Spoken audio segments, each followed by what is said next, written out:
থাকবেন সংসদ সদস্য পদপ্রার্থী আমাদের প্রিয় নেতা লিটন বাদশা ভাই আমাদের মাঝে বর্তমানে উপস্থিত আছেন।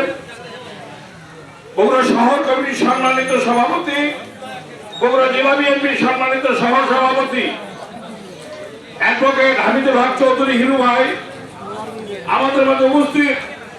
19 নম্বর ওয়ার্ড বিএনপি নির্বাচন পরিচালনা কমিটির সমন্বয়কারী বগুড়া জেলা শ্রমিক দলের সম্মানিত সভাপতি, জেলা শ্রমিক দলের শ্রমিক বিষয়ক সম্পাদক আব্দুল ওয়াদুদ ভাই সহ 19 নম্বর ওয়ার্ড বিএনপির সম্মানিত সাধারণ সম্পাদক, সাংগঠনিক সম্পাদক, অন্যান্য নেতৃবৃন্দ, অঙ্গ সহযোগী সংগঠনের সম্মানিত নেতৃবৃন্দ ভাইয়েরা, আসসালামু আলাইকুম।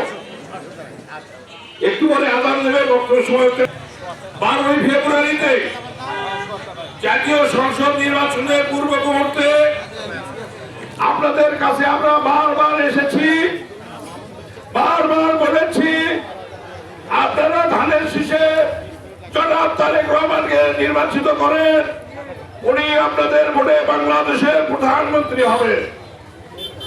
আপনারা সর্বোচ্চ ভোট দিয়ে 1,17,000 ভোটের ব্যবধানে জনাব তারেক রহমানকে নির্বাচিত করেছিলেন এবং উনি বাংলাদেশের প্রধানমন্ত্রী শপথ গ্রহণ করেছেন।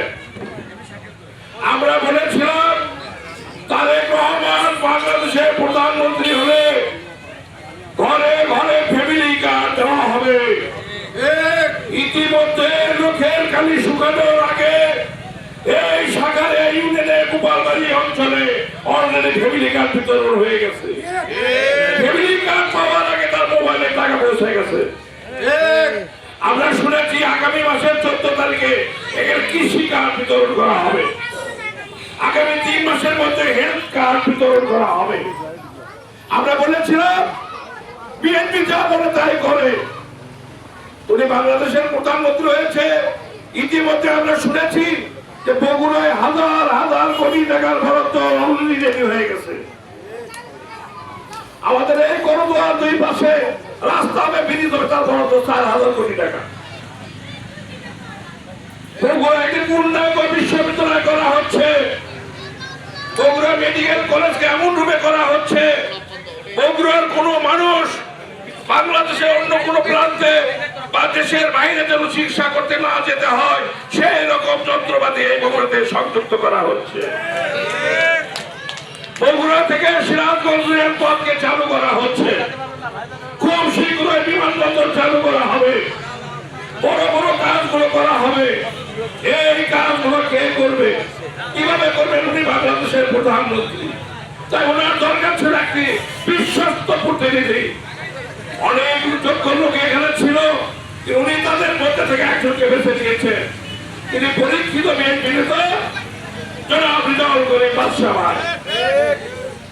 আজকে জামাতে ইসলাম একটি দল বের হয়েছে যারা লিটন বাদশার বিরুদ্ধে শুধু অপপ্রচার করার জন্য ঘুরে বেড়াচ্ছে।